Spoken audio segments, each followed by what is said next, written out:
your boy JC with Viking Rows. Today we thought we would give a quick introduction on how to actually row, as well as how to use our software, Viking Rows software, while you are rowing. So the first thing we want to talk about is, what do you wear when you're rowing? Well, obviously you need a Viking Rows t-shirt. And secondly, you need a Viking Rows water bottle. So you can go to vikingrows.com/store to get these two things. And then when you, on your bottom half of your body, you need something that's a little bit tight fitting so it doesn't get stuck in the rails of the sliding seat as you're rowing on the indoor rowing machine that you're using. So then once you've got your clothing and your water, your hydration all squared away, the next thing you need is an indoor rowing machine. Viking Rows works basically primarily with the Concept 2 indoor rowing machine, which is what we have here. This is a Model D. It's a little bit older machine, and it came with a PM3 monitor. But the PM3 monitor does not support Bluetooth, which means you can't easily connect your third-party hardware or software with the monitor without using a cable and some other stuff. So the PM5 monitor you can buy separately from Concept 2, which supports Bluetooth. So we bought a PM5 monitor, I think it was like 150 bucks, 160 bucks, something like that. And you can easily retrofit that on the older models, or you can buy a newer model with the PM5 already on it. So this is running the PM5 monitor. You can also get this little stand that fits inside of the, it's easily bolted on, that you can also get this stand from Concept 2. It's just like 25 bucks or something like that. And these stands allow you to easily clip in your phone or whatever tablet that you have, be it Android or an iPad. This is an iPad that we're showing right now. We'll show you how to use that in just a minute. So that is a typical setup that we use here. PM5 with either an Android tablet or an iPad from Apple tablet, and these will connect over Bluetooth with the PM5. You can also use your iPhone, Android phone, anything that has a web browser on it that will allow you to talk Bluetooth to this device should work fine. And so that's our typical tech setup. And then the next thing we want to show you are some really quick basics on how to structure your stroke while you're rowing, how to have decent form and not be one of those weird looking rowers in the gym. And Cindy's going to demonstrate some good form here. Okay, so this is our beautiful model, Cindy, and she's going to demonstrate how to use an indoor rowing machine and have good form while she's getting her workout in.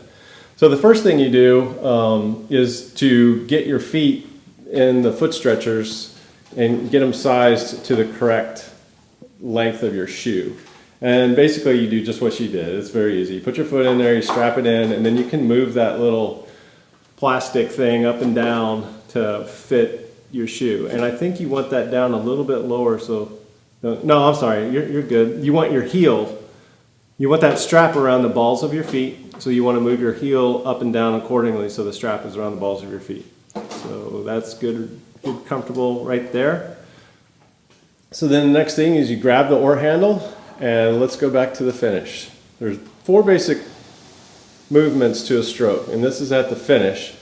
And notice how your back is about, I don't know, 5 to 10 degrees past 90 degrees. You've got a little bit of a layback there.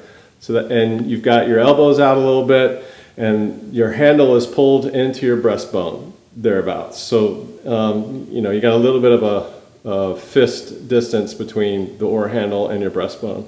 So that's where you want to be at the finish. And then we're going to walk through the steps really quickly, one by one. The next thing is arms away. So you want your arms out straight, and then you want to bend over at your hips 45 degrees, and you want to get the handle out over your knees. And then you want to start bending your knees to bring the slide up to where you're almost as far forward as you can go. And you do kind of want to reach, you want that chain to get as wound up as possible, because that is what when you pull on that chain, that's what's going to give you the power. So is that as far as you can go forward? Yeah. Okay. So then the next thing you want to do, so this is called the catch in rowing terms. This is when if you're in a boat, this is when your oar is going to go in the water. But you know, we're not in a boat, but we're still going to call this the catch, so we're going to pretend that her oar just went in the water, and now the next thing she wants to do is drive with her legs. And before she gets leaned back, she wants to make sure her legs get mostly extended, not all the way because you don't want to hyperextend your knees, but you want to extend your knees, and then you want to lean back a little bit, and then you want to pull your arms in back to the finish position again. And so when you do that movement, when you drive with your legs, you really want to feel that tension in your latissimus dorsi in the sides of your back, because that's where all that energy is going to get directed. So the legs are going to be doing all the work, but it's going to be directing all that force into your back. And then the final movement is just a little bit of movement with your arms to kind of zing that boat the final couple of inches there. So you want to demonstrate the hand movement again? Yeah. And then you want, after the finish, you want to get your hands away and then bend over, a body angle over, and then move the slide up a little bit, and then drive with the legs again. So give us a few continuous strokes just so we can see what a regular rowing looks like. And notice how she's spending a lot of time on the recovery. The recovery is moving the oar handle up towards the monitor, and as little time as possible on the drive. And so you want around a 2-to-1 ratio or a 3-to-1 ratio there on the drive to recovery. And the reason you want to take some time on the recovery there is so you can rest and recover from the previous stroke. So as you get faster and faster, you still want to maintain that ratio, and that recovery, that return on the recovery, allows you to catch your breath for a beat. When you're in a real boat, that recovery allows the boat to run out underneath you to maximize the force that you're putting into the boat.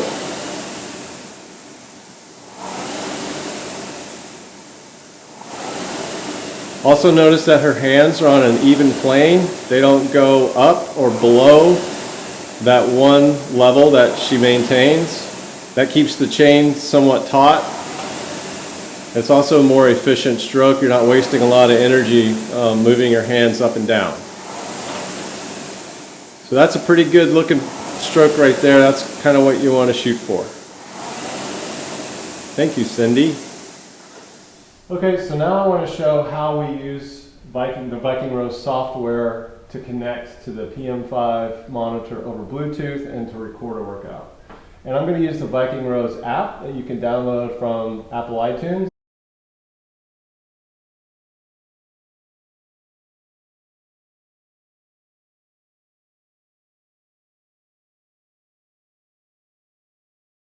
And so I've got it running on my Apple iPad.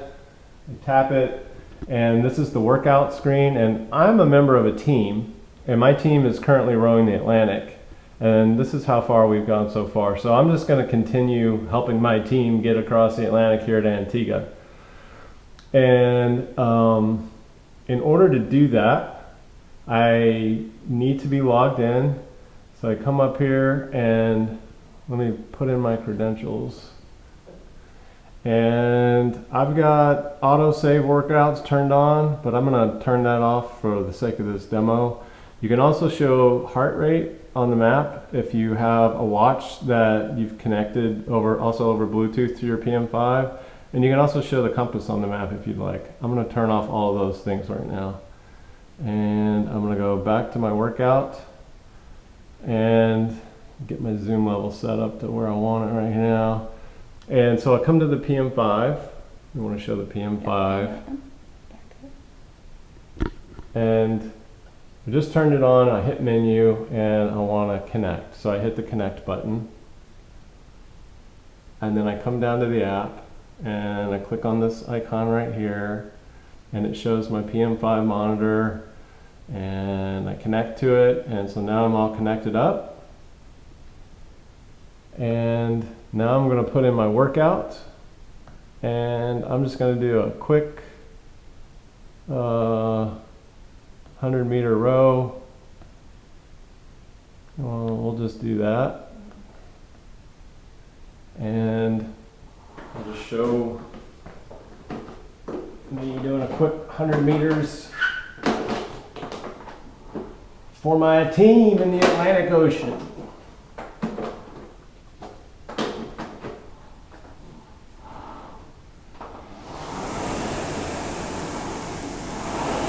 So you can see on the app that it's recording my distance, my splits, my rate, and my time. And then in 100 meters, it's going to complete the workout.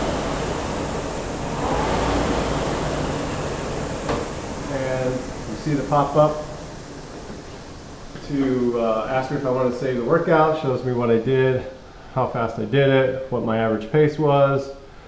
And the adventure I was on was the Atlantic Challenge. I'm just going to save that. And then I can go check out the leaderboard. And yes, I'm still on top. And then check out how far our progress has been. And everybody in the team who submits their workout will get added to the total meters that we've accomplished so far and keep inching us towards our intended destination here, which hopefully we'll finish this fall. So in this video, we've given you a quick overview for how to row. I've given you a high-level overview for how to row on an indoor rowing machine, as well as how to use the Concept 2 indoor rowing machine with the PM5 monitor and associated stand for whatever Android or iPad device or phone that you decide to use to pair with your PM5 monitor, as well as where to get your Viking Rows gear, t-shirts, water bottles, hats. VikingRows.com/stores where you can get this gear. And we wish you the best of luck in attaining your fitness goals in 23 and 2024.